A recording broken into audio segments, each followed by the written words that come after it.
अस्सलाम वालेकुम। उम्मीद है कि आप खैरियत से होंगे। आज हमारा टॉपिक है क्लासिफिकेशन ऑफ फॉरेस्ट है। जंगलात की क्लासिफिकेशन देखेंगे कि एज की बुनियाद पर इनकी क्या क्लासिफिकेशन है। जब हम classification of forest based on age की बुनियाद पर देखते हैं तो फॉरेस्ट को दो मेन ग्रुपों में तकसीम किया हुआ है। एक को कहते हैं इवन एज्ड फॉरेस्ट और दूसरे को कहते हैं uneven aged forest. Even age forest को रेगुलर फॉरेस्ट भी कहा जाता है। इनको रेगुलर फॉरेस्ट क्यों कहते हैं, आइए देखते हैं। Even age forest are also called regular forest are those consisting of even age would.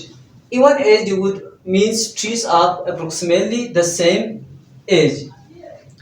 यानी ये ऐसे जंगलात होते हैं जहाँ पे डोमिनेंट ट्रीज की लेंथ होती है वो एक जैसे सेम होती है, यानी इनकी जो ट्रीज की हाइट होंगी वो सेम होती है। तो ऐसे फॉरेस्ट को क्या कहते हैं, इवन एज्ड फॉरेस्ट कहते हैं। जैसा कि नाम से जाहिर होता है कि इवन एज्ड फॉरेस्ट, यानी ऐसे फॉरेस्ट जहाँ पे ट्रीज की लेंथ जो है हाइट होगी वो सेम होगी। True even aged forest can be man-made forest.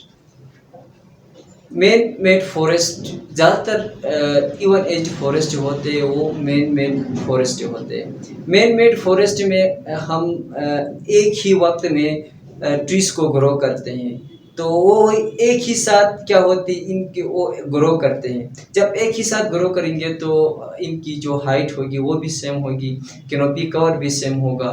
तो इसलिए ज़्यादातर इवन एज फॉरेस्ट जो होते हैं वो मैन मेड होते हैं, और नेचुरली भी हो सकते हैं लेकिन ज़्यादातर मैन मेड होते हैं। In case of forest which regeneration naturally some age difference is allowed, a difference up to 25% in case of rotation is more than 100 years। यानी 100 सालों में एज रोटेशन 25% एज रोटेशन हो सकती है।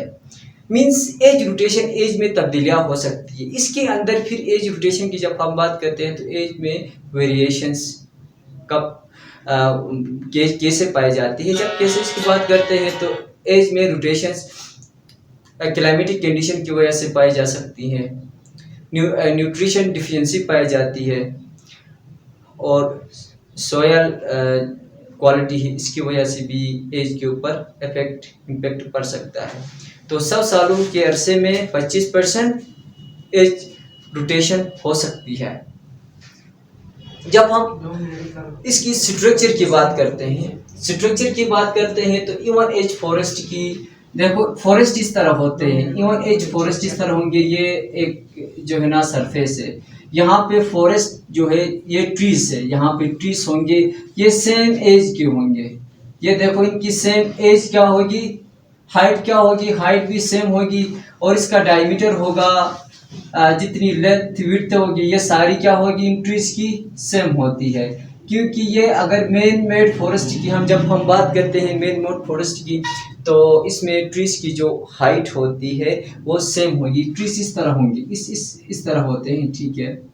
तो यहाँ पे कैनोपी कवर भी क्या होता है, बराबर होता है, इसलिए इसको क्या कहते हैं, रेगुलर फॉरेस्ट कहते हैं। यानी कैनोपी कवर जो होता है वो रेगुलर शेप का होता है, ठीक है। ट्रीज इस तरह होंगे। अब आते हैं uneven age forest.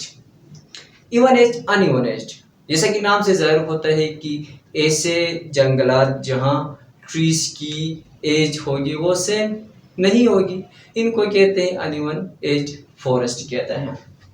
refers to the forest which is composed of trees of different ages।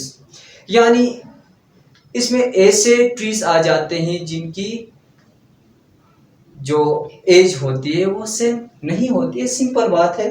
The age variation should be more than 25% of the rotation in case of long rotation, और 20% rotation in case of short. Age rotation 20% से ज़्यादा पाई जाती है। और अगर time लंबा अरसा हो तो एज रोटेशन भी ज़्यादा होगी, 25% से ज़्यादा एज रोटेशन पाई जाती है अगर टाइम ज़्यादा हो तो, अरसा ज़्यादा हो, वक्त ज़्यादा हो तो। अगर in short period of time की बात करते हैं तो इसमें एज रोटेशन जो है वो 20% पाई जाती है। मैंने कहा एज रोटेशन के मुख्तलिफ कासेस हो सकते हैं, तो सूरज की इम्पैक्ट जो होते हैं जो चंद ट्रीज पे, ये असल में कुछ छोटे होते हैं कुछ बड़े होते हैं, जिसकी वजह से सूरज की जो शुआएं पड़ती है चंद ट्रीज पे कम पड़ती है, चंद पे ज़्यादा पड़ती है।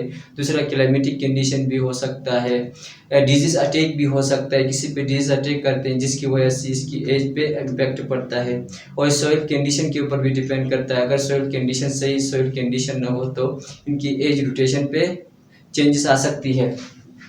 Diverse structure with small medium and large trees, जिसकी वजह से इनकी जो डिस्ट्रीब्यूशन, जब हम डिस्ट्रीब्यूशन की बात करते हैं इसकी डिस्ट्रीब्यूशन इस तरह होती है, इनकी डिस्ट्रीब्यूशन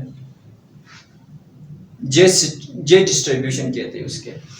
ये असल में ट्रीज की लेंथ इस तरह होती है, कुछ ट्रीज स्मॉल साइज के होते हैं, कुछ मीडियम साइज के होंगे, कुछ मीडियम साइज के ट्रीज होंगे और कुछ लार्ज साइज के ट्रीज होंगे। इनकी स्ट्रक्चर देखो, डिस्ट्रीब्यूशन ट्रीज डिस्ट्रीब्यूशन जे स्ट्रक्चर में आ गई, जे स्ट्रक्चर में ट्रीज डिस्ट्रीब्यूशन होती है। तो ऐसे तमाम ट्रीज को क्या कहते हैं, ये ट्रीज सारे आ जाएंगे अनइवन एज फॉरेस्ट के कैटेगरीज में आ जाते हैं। उम्मीद थी कि आपको ये लेक्चर पसंद आया होगा। फिर मिलते हैं किसी नेक्स्ट वीडियो में। टिल देन बाय बाय, अल्लाह हाफिज़।